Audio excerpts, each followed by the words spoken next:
Victor তার পোষা কুকুর এবং তার সেরা বন্ধুরা একটি দারুণ গ্রীষ্মকালীন ছুটির জন্য খুবই উত্তেজিত ছিল। তারা বেশিরভাগ সময় তাদের গাছের উপর বানানো ঘরে কাটাত আর নানা রকম দুষ্টুমি করে মজা করত। সব কিছুই খুব ভালো চলছিল, কিন্তু হঠাৎ তারা শহরের এক দুষ্টু বুলির সঙ্গে দেখা করে। বুলিটি তাদের খুবই নিষ্ঠুরভাবে মারধর করে এবং সবার ছুটির আনন্দ নষ্ট করে দেয়। কিন্তু ভিক্টর হার মানেনি। সে বিভিন্নভাবে লোকজনের সামনে বুলিকে অপমান করতে থাকে। একদিন বিকেলে ভিক্টর দেখতে পায় যে তাদের শহরে একটি সার্কাস আসছে।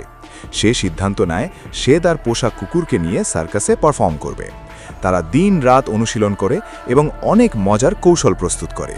কিন্তু অনুষ্ঠানের দিন সেই বুলি ভিক্টরের কুকুরটিকে চুরি করে নিয়ে যায়।